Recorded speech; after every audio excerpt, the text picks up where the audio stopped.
Vous voyez, les gens ils versent leurs déchets, ils mettent du structurant par-dessus le récipient. Et puis après, ils mélangent un petit peu.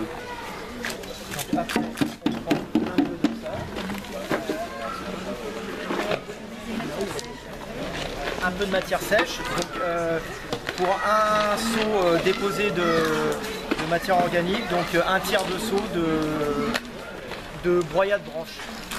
C'est des petites. C'est ce broyat. Celui-là il est un peu épais, celui-là il est un peu plus fin. Donc il ne faut pas hésiter à mettre les mains à la pâte et puis voilà. Donc après vous avez aussi ce qui se forme, des fois c'est des couches parce que ça n'a pas été suffisamment remué. Donc là il a été remué à peu près il y a une semaine. C'est une fois tous les mois hein, généralement.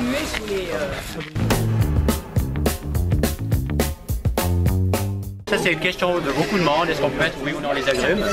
Donc on voit qu'elle est en début de décomposition. Dès qu'on s'agrume elle est sèche, tout ce qui est sec ça ne décompose pas. Mais dès qu'elle est mélangée à la masse avec des épluchures de patates, de carottes, une pêche pourrie, etc., de la tomate, etc., ça se décompose sans aucun problème. En 2-3 semaines, une épluchure d'agrumes elle est décomposée. En fonction des sites de compostage de quartier comme ça, parfois on va interdire certains apports parce qu'en grosse quantité, si le site est mal géré et qu'on n'apporte pas assez de matière sèche, ça peut faire quelques désagréments au niveau des mauvaises odeurs. Mais sinon, à la maison, en compostage domestique, tout ce qui est cuit, tout ce qui est viande, tout ce qui est croûte de fromage, etc., c'est quelque chose en soi qui se composte. Alors après, petit à petit, quand un site comme ça fonctionne bien, on peut dans un deuxième temps autoriser certains déchets qu'au départ on interdisait tout simplement pour vérifier qu'il n'y ait pas trop de débordement, mais ce serait quelque chose sur du moyen terme qu'on pourrait intégrer dans le site de compostage, quoi. Donc l'idée c'est quand c'est plein, on met dans le bac d'à côté. Alors comment est-ce qu'on fait? On enlève la porte, elle est partie ici, donc c'est facile. Donc on peut pousser la partie qui reste en arrière et puis on a un tas de compost. Ça reste compact. Donc une personne devant, une personne derrière et on transpasse dans le bac d'à côté. Le bac de remplissage étant vide, le bac de maturation est plein. Et c'est là donc que ça va rester pendant 1 mois, 2 mois, 3 mois, suivant le rythme de travail que chaque site a. Certains sites, on a remplissage d'un bac en 1 mois, d'autres sites en 2 mois, voire en 3 mois. Au plus tard, tous les 3 mois, il faut transférer pour décompacter la matière.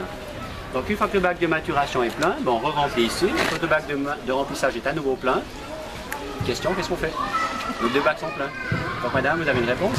Qu'est-ce qu'on va faire? On l'emmène ailleurs, simplement. On prend ce qui est là, on l'emmène ailleurs. Et c'est où ailleurs? Voilà. Donc une question qui a été posée par madame la directrice tout à l'heure, c'était de déboucher du compost. Est-ce qu'on en a pas trop? C'est souvent une question qui est posée par les gens qui démarrent un projet, par les autorités, les collectivités publiques. Qu'est-ce qu'on va faire de ce produit? On ne sait pas quoi faire. On a peut-être quelqu'un qui habite ici, qui a un jardin quelque part, dans un jardin collectif. Il y a peut-être quelqu'un qui habite ici, qui a son frère qui a un jardin, etc. Donc on a toujours la possibilité d'évacuer 2-3 mètres cubes de compost par année, c'est pas une difficulté. Puis bien entendu, tout ce qui est jardinière sur les balcons, c'est un débouché très intéressant.